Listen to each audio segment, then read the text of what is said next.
사도행전 17장 29절에 신의 소생이라고 나옵니다. 그러니까 하나님의 신을 받은 사람은 하나님의 아들이 되는 거죠. 그러니까 저희도 그 말씀을 받게 되면 신이 되는 겁니다. 이것을 우리들이 일반적으로 생각하는 것이 아니라 성경적으로 우리는 이 말씀을 깨달아야만 하는 것입니다. 혼은 무엇일까요? 생명이에요, 생명. 그래서 영은 우리를 들락거립니다. 우리한테 사단의 영이 오기도 하고 하나님의 영이 오기도 하죠. 들어왔다 나왔다 합니다.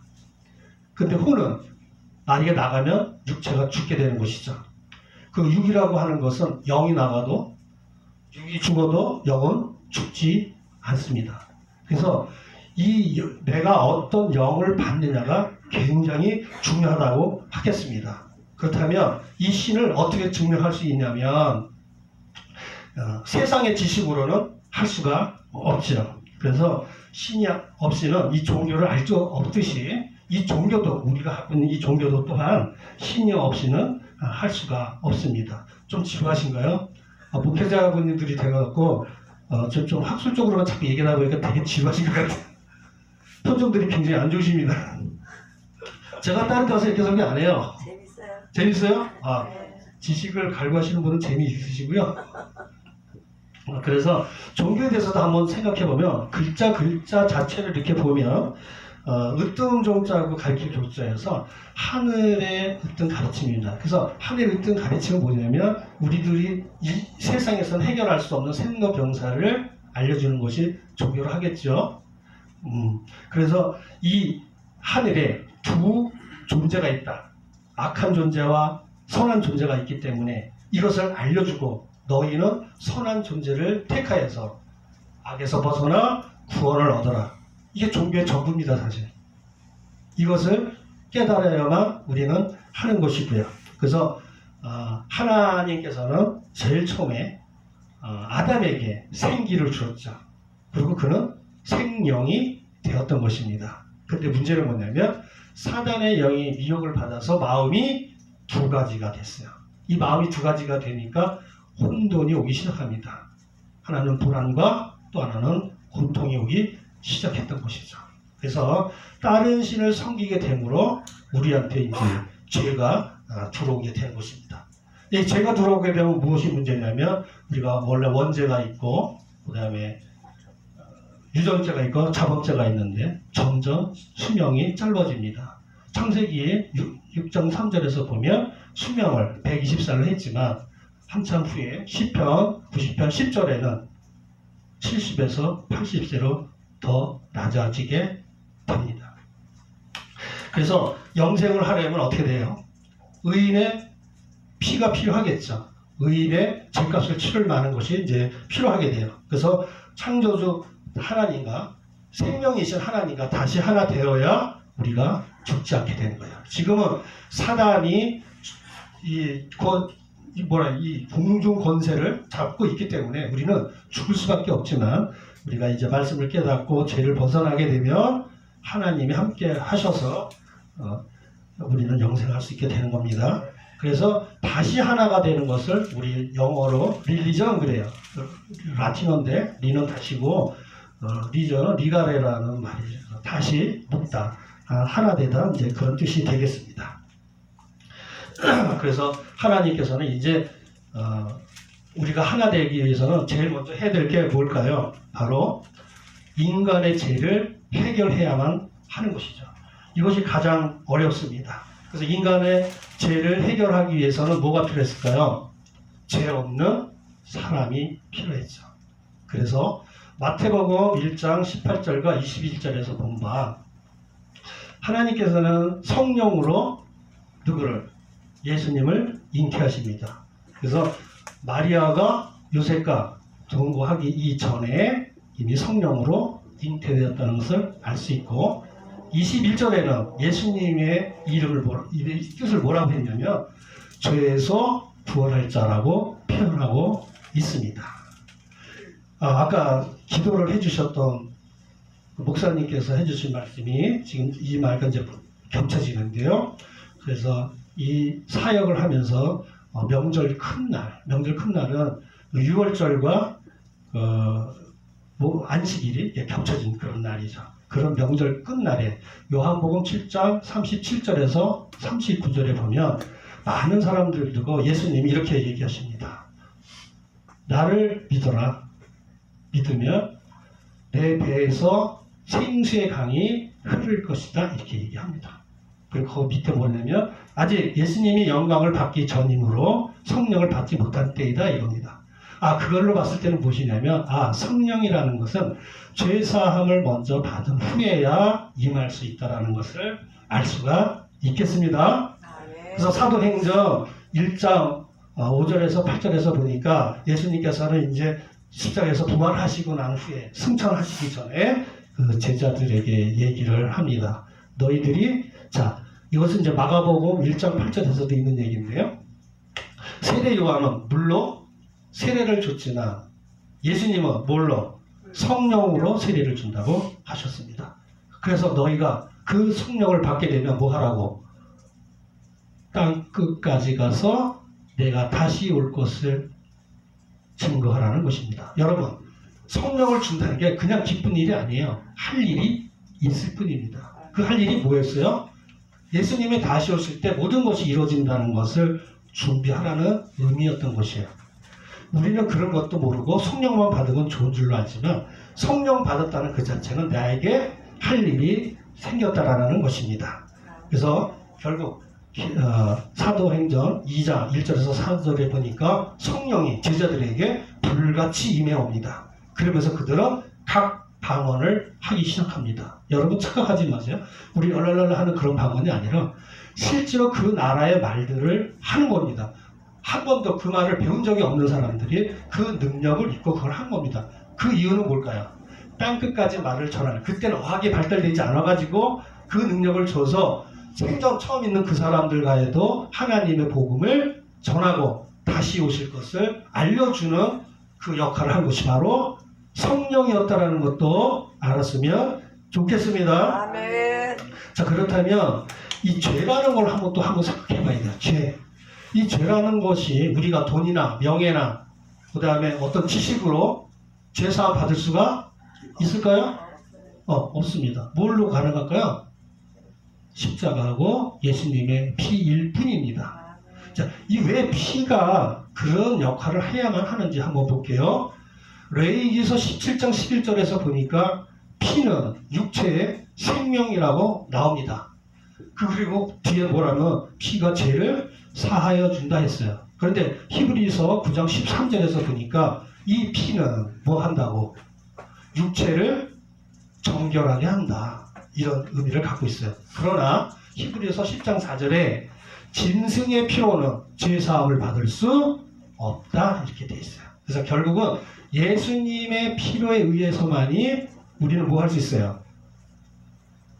계시록 1장 5절에서 보니까 예수님 마지막 때 예수님의 피로 죄에서 해방이 된다고 했어요. 그러니까 여러분이 죄에서 벗어나려면 예수님의 피가 필요한 것이죠. 그 피가 말씀 보니까 육체의 생명은 피였다면 영혼의 생명은 말씀인 것이죠. 그래서 피가 바로 예수님의 말씀이라는 것도 알게 됩니다. 그건 조금 이따가 다시 더 정확하게 말씀을 드릴게요.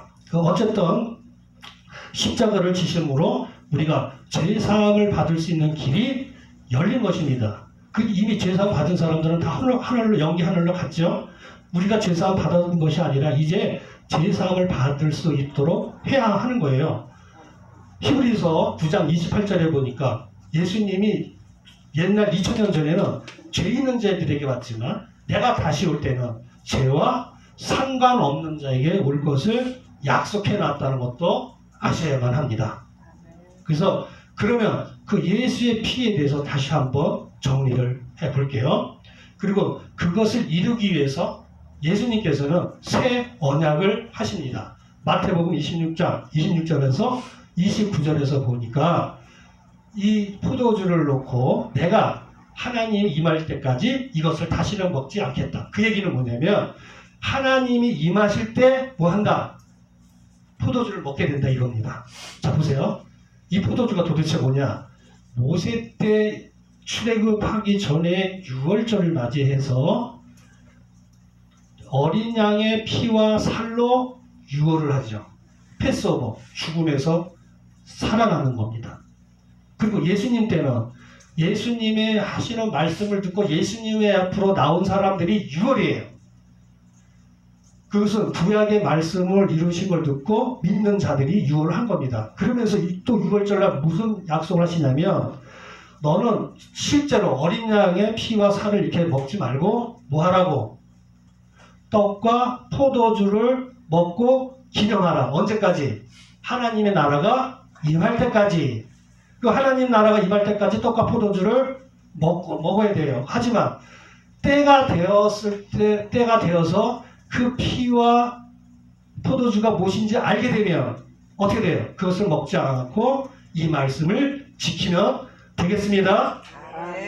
자, 그런데 계시록 그 포도주와 떡이라는 것이 지금까지는 우리가 눈에 보였지만 속뜻은 감춰져 있었죠. 그래서 계시를 제가 받고 보니까 계시록 2장 17절에 이것이 바로 감추었던 만나인 것이었습니다.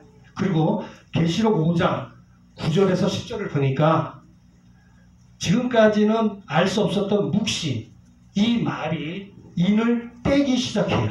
그래서 이것이 열립니다. 이것이 바로 계시가 되겠어요. 그래서 예수님이 주신 이 계시의 말씀이 바로 예수님이 약속하신 새 포도주가 되는 것입니다. 그래서 우리들은 지금 그것을 먹기 위해서 어떻게 돼요? 진리의 성령에게 간절히 부탁해서 그 말씀들을 깨달을 수 있도록 해서 그 말씀이 깨달을 때 우리는 그 말씀의 약속을 지킬 수가 있는 것입니다. 이해가 되셨죠? 그래서 계시록의 말씀들을 우리는 다 알기 위해서는 정말 몸부림쳐야 돼요. 왜? 이것이 이제 이미 열렸다는 걸 아시지 않습니까, 여러분? 자, 그러면 반드시 열려져. 그 다음에 뭐 한다고요? 속히 될 일입니다. 지금 막 세상 생각하고 막 한국 정치가 미국 정치가 이런 거 따질 때가 아니에요. 하나님 나라 의가 우선인 것이죠. 그러니까 우리들은 무엇을 해야 되느냐? 지금 진리의 성령에게 간절히 부탁해서 이것을 깨달아서 내 마음에 새기고 이 마음에 있는 것을 지켜 나가야만 되겠습니다. 그래서 모세 때는 성령 시대라는 것이 이런 거예요. 모세 때는 출애굽을 해서 광야에서 지내온 이 시대에 성령이 임해서 함께 하였다면 예수님 때는 예수님이 가시고 나서 성령이 와서 한 60년간을 전부 뭐 했어요? 말씀을 전파했던 성령 시대가 있습니다. 이제 마지막 때 우리는 또 성령 시대가 왔는데 여러분 이때 너무 영적이기 때문에 눈도 있지 않으면 안 돼요. 각자 여러분에게 진리의 성령이 와서 눈을 뜨시기 바랍니다. 만약에 그렇지 않은 경우는 진리의 성령에게 말씀 배운 사람에게 배우는 것도 눈을 뜨는 거예요. 아시겠습니까? 그래서 여러분은 이 때를 알아서 깨어서 근신하라 한 말이 이 말인 것을 알고 세상 것과 연결시키지 말고 하나님이 약속해 놓으신 이 계시록의 말씀을 해야만 합니다. 자, 결론을 내리겠습니다. 초림 2000년 전 예수님이 오셔서 뭐 하셨어요? 하늘의 말씀을 가르쳐 주셨죠. 그리고 사람들은 배웠어요. 그리고 성령을 받아서 뭐 했어요? 예수님이 다시 올 것을 증거하고 다녔던 겁니다. 오늘날은 진리의 성령을 받아가지고 계시록을 열어서 그 약속을 지킴으로 우리는 복을 받을 수가 있겠습니다. 네, 감사합니다. 아멘. 찬양을 드리시며 준비하신 예배를 하나님께 드리겠습니다.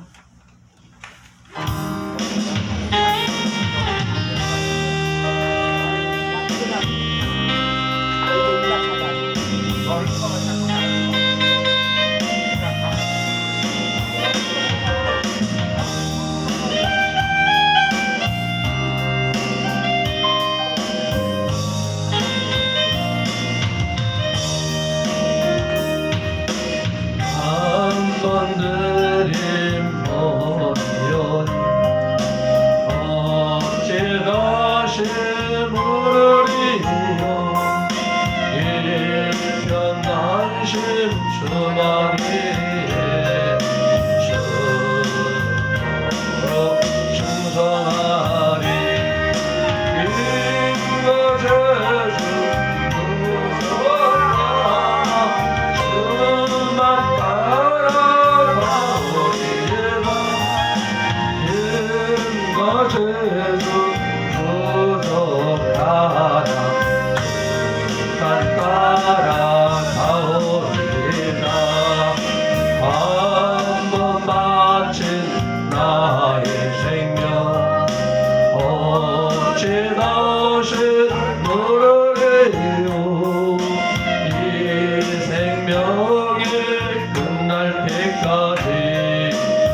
예배를 위해서 박현주 목사님 기도해 주시겠습니다.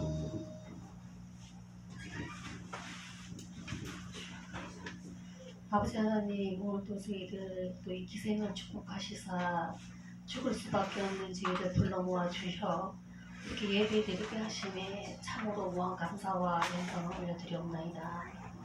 오늘도 귀하디 귀한 목사님 세워주셔서 아버지의 말씀 아버지 주셨사온데 아버지 저희들 이 말씀 깨달아 알아 보고 듣고 알 수 있도록 도와주시옵소서.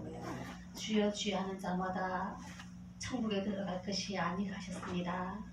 마지막 오늘날 이때에 불법을 행치 아니하고 법대로 하여 모두 천국에서 저희들 볼 수 있는 저희들 모두 될 수 있게 도와주시옵소서.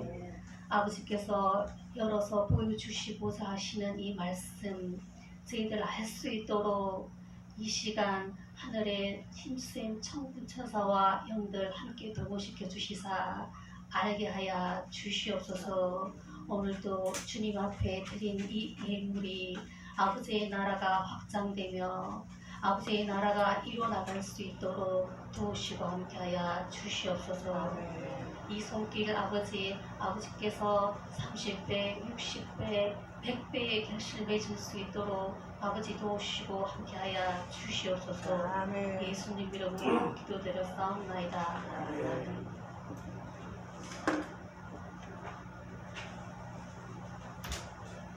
감사합니다. 오늘도 이 기세연 예배에 참석해 주신 모든 분들을 주의 이름으로 환영합니다. 이제 인사하겠습니다. 잘 오셨습니다 하고 인사하겠습니다. 예배 끝나고 잘 오셨습니다. 앞뒤로도 인사해 주시기 바랍니다. 잘 오셨습니다. 반갑습니다. 잘 오셨습니다. 고맙습니다. 건강하세요들. 오늘도 잘 오셨습니다. 순서를 맡아주신 모든 분들에게 우리 감사를 드리고 성령 시대라는 제목으로 귀한 말씀을 허락하신 우리 김세공 목사님에게 여러분 다시 한번 감사의 박수 부탁드리겠습니다. 여러분 이제 코로나 바이러스가 병명 이름이 코로나19로 지금 바뀐 거 아시죠? 여러분 코로나19에 대해서 여러분 많이 유의하시고 우리 그래도 하나님의 은혜 가운데 우리 한국은 확진자가 점점 줄어들어가고 있고 그리고 돌아가신 분들이 없어서 참으로 하나님의 은혜인 줄 압니다. 더욱더 여러분 기도 가운데에 나라와 민족을 위해서 기도해 주시고 이 병을 위해서 기도해 주시고 특별히 우리는 중국을 위해서 기도할 때 기도를 많이 부탁드리겠습니다. 그리고 우리가 간구 하나 하겠습니다. 2월 24일 날 오전 11시에 저희들이 김세국 목사님이 심호하고 계신 교회를 방문하기로 했습니다. 여러분들은 오전 10시 반까지 2호선 물레역 1번 출구 앞으로 봐주시면 우리가 10시 반에 다 모였다가 우리 김세국 목사님이 심호하신 교회를 방문하는 시간을 갖겠습니다. 그러니까 2월 24일 월요일 날입니다. 2월 24일 월요일 오전 10시 반까지 물레역 2호선 물레역 1번 출구까지 여러분 함께 오시면 함께 김세국 목사님 교회를 방문하는 시간을 가지겠습니다. 감사합니다. 축복성 부르신 다음에 대표 총재 박경호 목사님의 축도로 일부 예배를 마치겠습니다.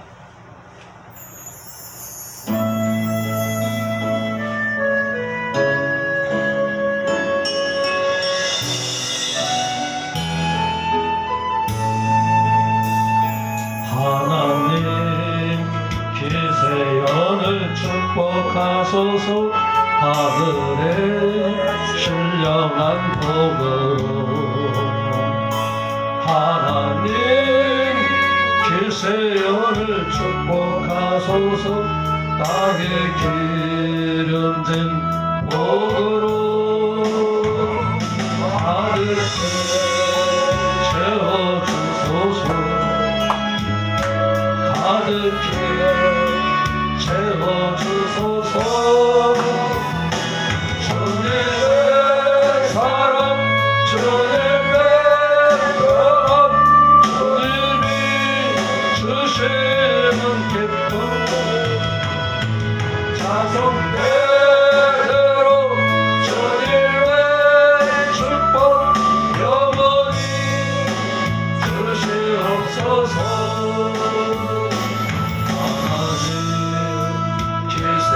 세연을 축복하소서.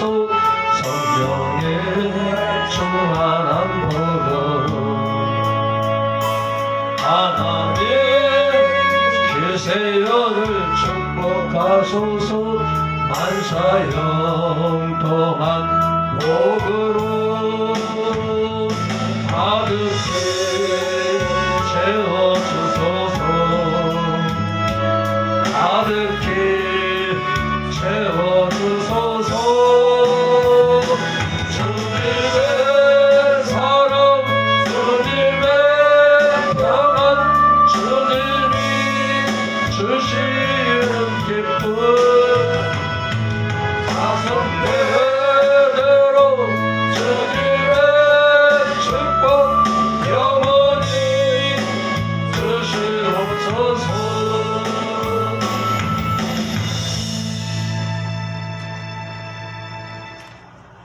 주는 거룩하사 우리에게 행하신 그 놀라우신 계획과 오늘 이 아침 우리에게 전해주신 은혜로운 말씀이 겨자씨 운동과 같이 주님께서 비유하신 그대로 비록 적지만은 아버지 하나님이여 이 땅에 온 교회와 지구촌 전체에 미칠 수 있는 하나님의 성령의 역사가 함께하여 주시옵소서. 우리 주 예수 그리스도의 인자하심과 오늘 겸손하신 그 놀라우신 은혜와 영원 무궁하시고 무량 광대하신 하나님의 지극하신 사랑과 성령님의 내주 인도 축복 열매 맺게 하시는 은혜가 이제와 영원히 함께 계실지어다. 아멘.